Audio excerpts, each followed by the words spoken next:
Hello बच्चों, चलिए प्रश्न को पढ़ते हैं। दो अन्न भंडारों ए और बी की भंडारण क्षमता क्रमशः 100 क्विंटल और 50 क्विंटल है। उन्हें तीन राशन की दुकानों डी, ई और एफ पर अन्न उपलब्ध कराना पड़ता है, जिनकी आवश्यकताएं क्रमशः 60, 50 और 40 क्विंटल है। भंडारों से दुकान को प्रति क्विंटल परिवहन व्यय निम्न सारणी के अनुसार है। तो यहाँ पर हमें एक सारणी दी गई है। परिवहन व्यय के न्यूनतमीकरण के लिए आपूर्ति का परिवहन कैसे किया जाए कि न्यूनतम परिवहन मूल्य किया जाए कि न्यूनतम परिवहन मूल्य क्या होगा।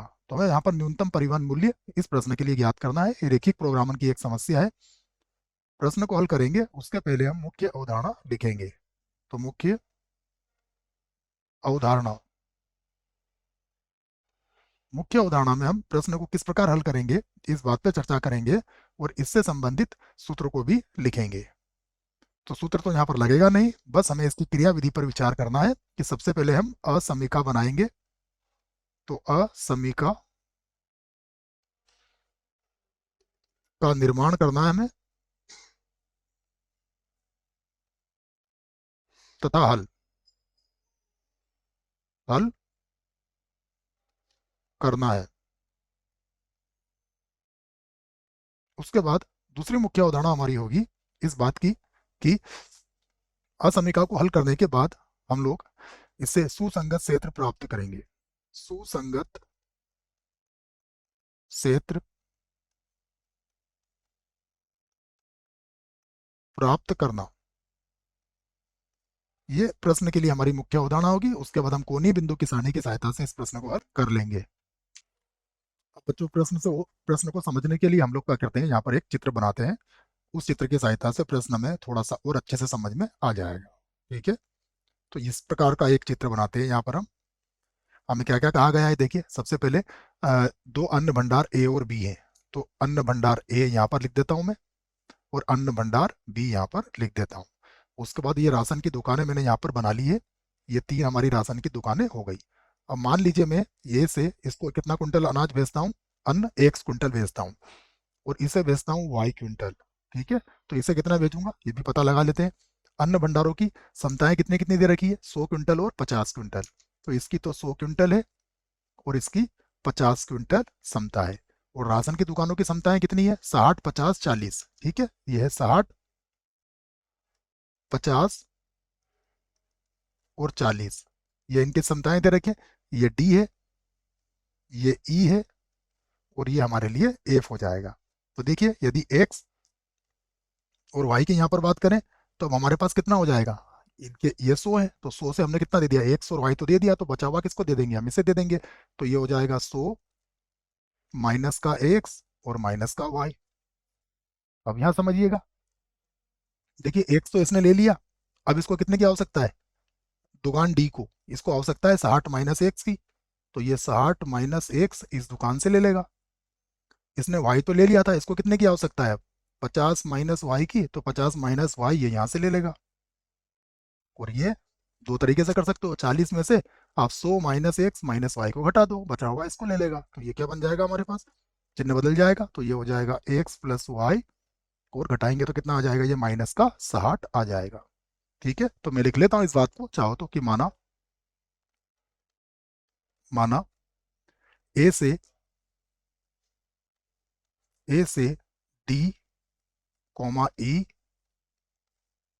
कॉमा एफ को क्रमशः क्रमशः क्रमशः को एक बार और लिख लेते हैं। क्रमशः जैसा हमने चित्र में समझा है वही हम यहाँ पर लिखेंगे। क्रमशः x quintal comma y quintal तथा तथा कितना, जो हम ई एफ को भेज रहे हैं वो कितना भेज रहे हैं, 100 minus x minus y quintal quintal. ठीक है ना, मतलब क्विंटल देख लेते हैं एक बार कैसे लिखा गया है। ठीक है, क्विंटल, इसको हम एक बार और लिख लेते हैं, क्विंटल। देखिए, ये है क्विंटल। ठीक है, ऐसे लिख लेते हैं इसको, क्विंटल अन्न भेजा जाता है, अन्न भेजा जाता है। ठीक है, तो ये अन्न भेजा जाता है, लिख लिया हमने। तो अब हम सबसे पहले क्या करेंगे, तो हम इस बात को तो कह सकते हैं कि एक्स और वाई दोनों ही हमारे शून्य या शून्य से अधिक होंगे। अब हम सबसे पहले क्या करेंगे, इसका उद्देश्य फलन z बनाएंगे। उद्देश्य फलन z के लिए देखिए, सबसे पहले ए से डी के लिए कितना है, 6 रुपये। ठीक है, और ए से ई के लिए कितना है, 3 रुपये। और ए से एफ के लिए कितना है, 2.5 रुपये। तो हम इसका गुणा कर लेंगे, तो ये बन जाएगा हमारे पास 6x प्लस का हो जाएगा 3y और प्लस हो जाएगा 2.5। और इसका गुणा किससे हो जाएगा, 100 माइनस एक्स माइनस वाई से। प्लस अब बी से देखिए, बी से कितना है, 4 रुपये, 2 रुपये और 3 रुपये। ठीक है, तो ऐसे इनको गुणा कर लेंगे। सबसे पहले 4 का गुणा हो जाएगा, तो ये हो जाएगा 4 और ये हो जाएगा 60 माइनस एक्स प्लस यहाँ पर है 2 और इसका गुणा हो जाएगा, तो ये 50 माइनस वाई है, 50 माइनस वाई। ठीक है, उसके बाद फिर गुणा हो जाएगा 3 से और ये कितना है, x plus y minus 60, x plus y minus 60। ठीक है, इन्हें जोड़ लेते हैं सभी को, एक्स वाले पदों को, वाई वाले पदों को और अचर पदों को। तो ये हो जाएगा हमारे पास 2.5 एक्स और ये हो जाएगा प्लस का वाई वाले पद आ जाएंगे 1.5 वाई हो जाएगा और प्लस हो जाएगा 410, प्लस हो गया 410। और हमें इसका क्या मान निकालना है, हमें इसका न्यूनतम मान निकालना है, न्यूनतम। ठीक है, तो ये तो हमने निकाल लिया। अब हम इसके अवरोधों को लिख लेते हैं यहाँ से। तो अब मैं इसके अवरोधों को यहाँ से लिख लेता हूँ, देखो अवरोध।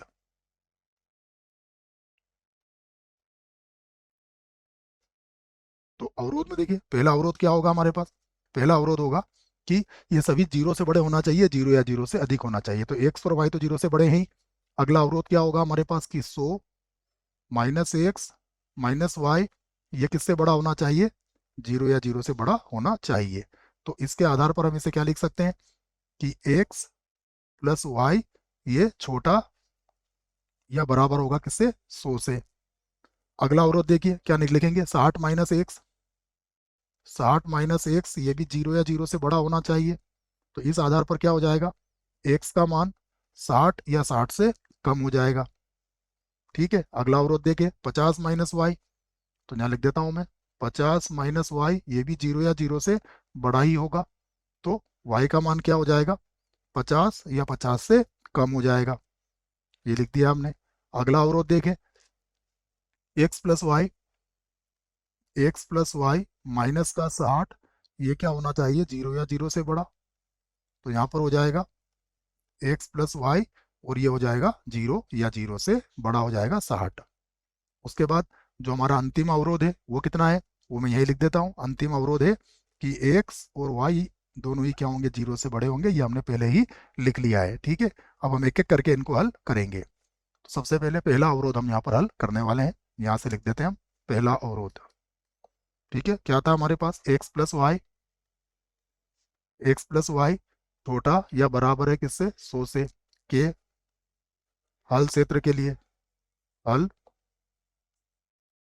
क्षेत्र के लिए, तो इसके हल क्षेत्र के लिए सबसे पहले इस पर बिंदु लेंगे।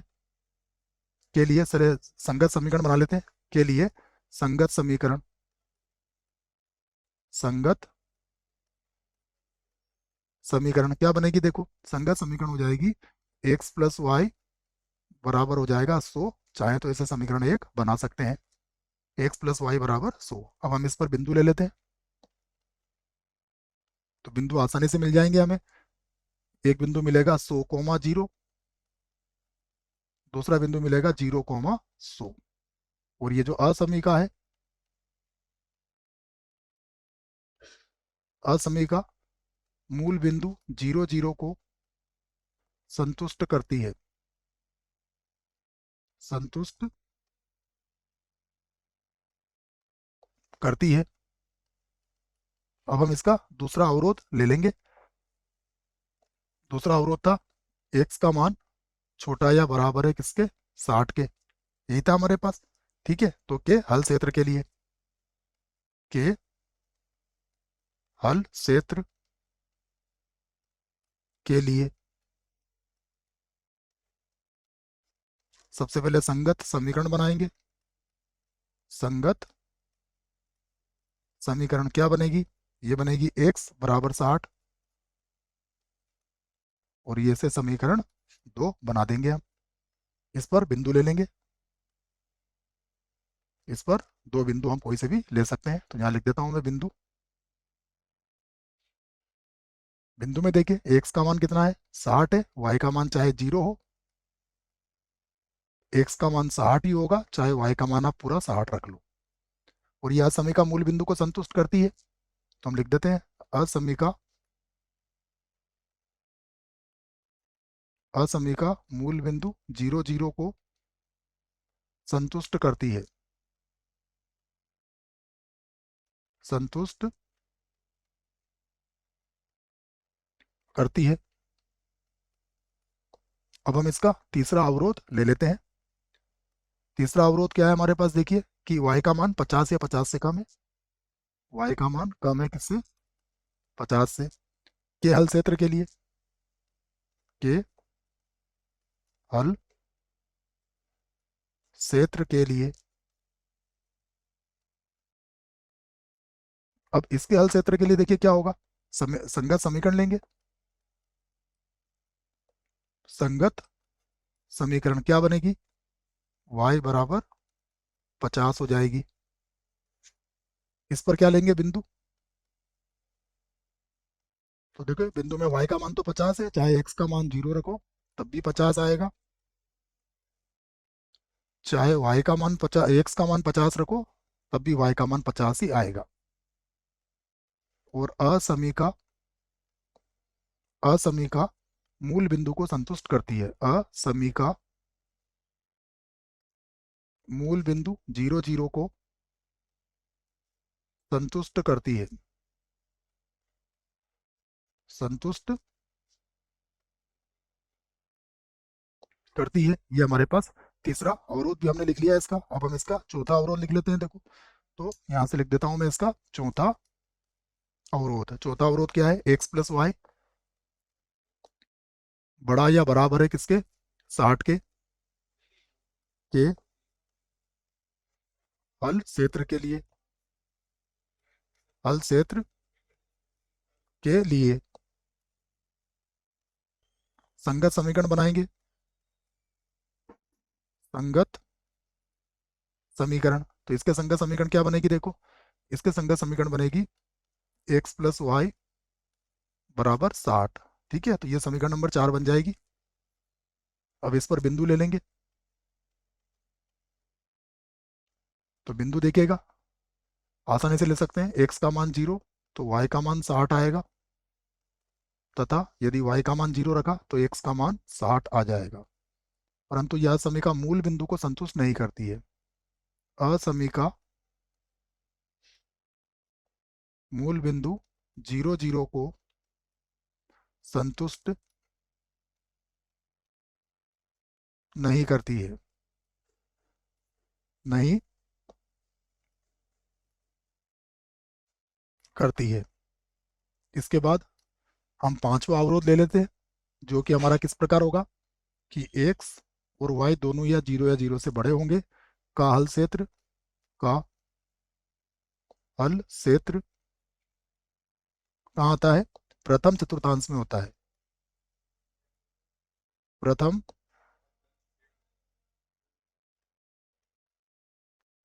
का हल क्षेत्र प्रथम चतुर्थांश में होता है। होता है, ये हमने लिख लिया है। अब हम इससे संबंधित आलेख यहाँ पर बना सकते हैं। तो इससे संबंधित आलेख हम यहाँ पर बना लेते हैं। देखो कुछ इस प्रकार से।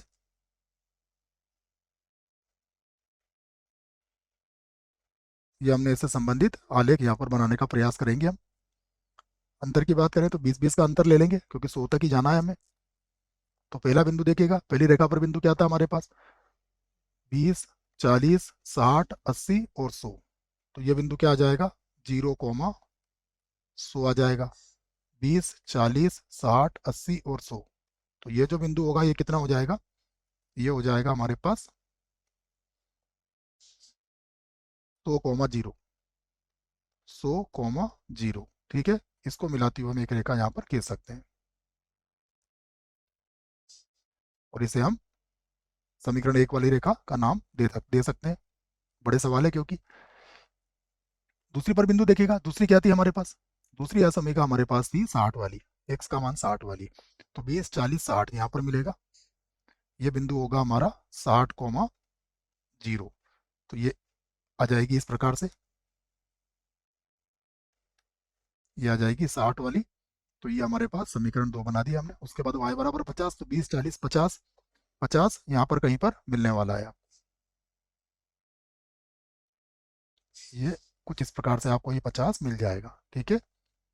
तो ये हो जाएगा y बराबर 50 वाली रेखा है, ठीक है ना, y का मान 50 या 50 से कम है।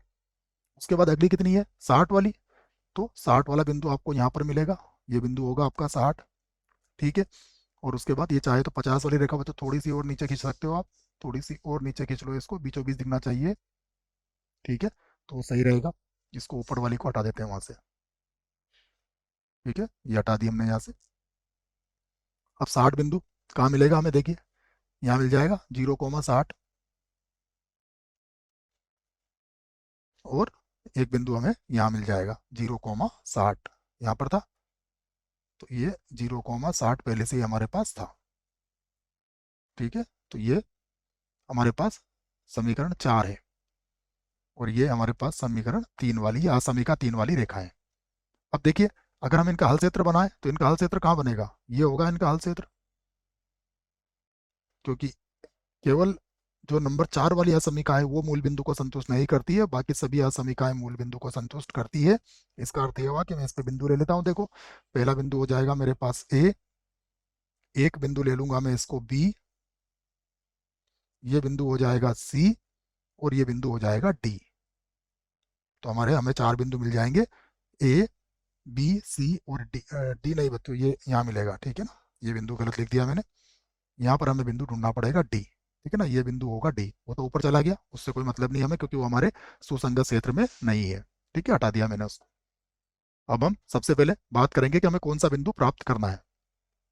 तो आप देखिए, बिंदु ए तो हमारे पास 60,0 है, बिंदु बी ज्ञात करना है, तो बिंदु बी कहाँ मिलेगा हमें, समीकरण 1 और समीकरण नंबर 2 को हल करने से। तो समीकरण 1 और 2 को हम हल करेंगे यहाँ पर, ठीक है, तो मैं लिख देता हूँ समीकरण 1 और 2 को हल करने पर। देखिए यहाँ से लिख लेते हैं हम, अगर समीकरण नंबर 1 और 2 को हल भी करें बच्चों तो बड़ी आसानी से हल हो जाएगा। देखो यहाँ पर कितना है, ये हमारे पास बी है, तो बी एक्स का मान तो 60 है, तो एक्स का मान तो 60 ही रहेगा, और ये y कितना है, एक्स प्लस वाई बराबर 100 है, तो ये मान कितना हो जाएगा हमारे पास 40 हो जाएगा, 60 40, ठीक है। ये भी बड़ी आसानी से हल हो जाएगा, ये 50 है, तो 50, y का मान 50 है, तो x का मान भी यहाँ पर कितना होगा 50 ही होगा, तो कोई समस्या ही नहीं ज़्यादा इसमें, आसानी से हम इसको लिख लेते हैं 50,50 हो जाएगा ये बिंदु, ठीक है। तो ये बिंदु क्या मिल गया हमें, 50,50, तो सारे बिंदु आसानी से ज्ञात हो गए। बिंदु डी, बिंदु डी की बात करें तो बिंदु डी भी आसानी से ज्ञात हो जाएगा। देखो एक्स प्लस वाई बराबर कितना है 60 है, तो यहाँ पर ये रेखा कितनी है, वाई बराबर 50 वाली, तो ये 10,50 हो जाएगा, ठीक है। ज़्यादा इनको प्रतिच्छेदन कर बिंदु निकालने में दिक्कत ही नहीं आएगी हमें, तो ये 10,50 हो गया हमारे पास। अब हम क्या करते हैं, कोणीय बिंदु की सारणी बना लेते हैं। तो मैं यहाँ से कोणीय बिंदु की सारणी तैयार कर लेता हूँ, कोणीय बिंदु की सारणी यहाँ से लिख लेते हैं हम, कोणीय बिंदु, कोणीय बिंदु, ठीक है। कोणीय बिंदु में देखिए, बिंदु ए हमारे पास कितना आया, बिंदु ए है हमारे पास 60,0, बिंदु बी देखिए कितना आया हमारे पास 60,40, 60,40, बिंदु सी हमने कितना निकाला है, देखिए बिंदु सी हमने निकाला 50,50, 50,50, और बिंदु डी हमने अभी ज्ञात किया है जो है 10,50। ये बिंदु हमें मिले हैं। यहाँ पर हम जेड का मान लिखेंगे, जेड बराबर हमारा कितना आया था, देखिए 2.5 एक्स, फिर था 1.5 वाई, और प्लस कितना था 410। अब हम ये मान रख रख के इसके मानों को ज्ञात कर सकते हैं। देखो, तो सबसे पहले आ जाएगा हमारे पास, ये आ जाएगा 560, 25 का 6 से गुणा करेंगे, 2.5 का 6 से, और 410 जोड़ देंगे, तो ये हो जाएगा 560, ठीक है। फिर 60,40, तो 60,40 के लिए बिंदु आ जाएगी, आ जाएगा हमारे पास 600। फिर 50,50 के लिए हो जाएगा 610। उसके बाद 10,50 के लिए हो जाएगा ये 510। हमें न्यूनतम परिवहन व्यय चाहिए, तो ये जो हमारा मान है ये हमारा न्यूनतम है। तो अब आप कह सकते हो कि न्यूनतम परिवहन व्यय के लिए, यहाँ पर लिख देता हूं मैं, न्यूनतम न्यूनतम परिवहन परिवहन व्यय के लिए, व्यय के लिए देखिए हमें किस किस को क्या क्या भेजना पड़ेगा परिवहन व्यय के लिए। सबसे पहले हम लिखेंगे कि हम ए से D E comma F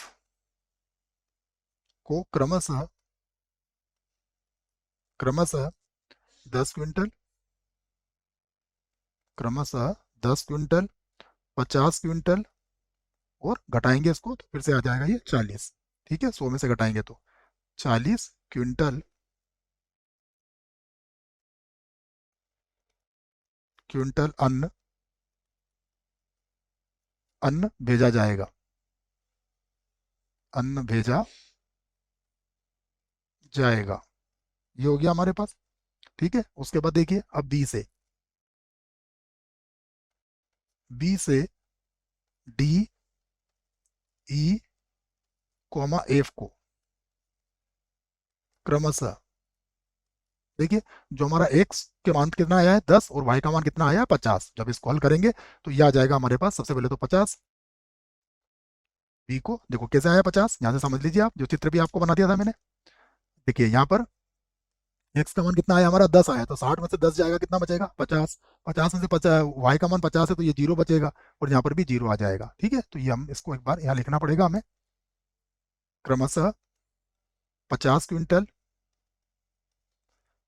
0 quintal और 0 क्विंटल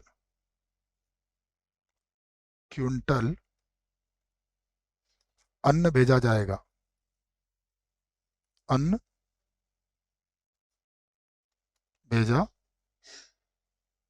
जाएगा। ठीक है, तो न्यूनतम परिवहन तब न्यूनतम परिवहन तब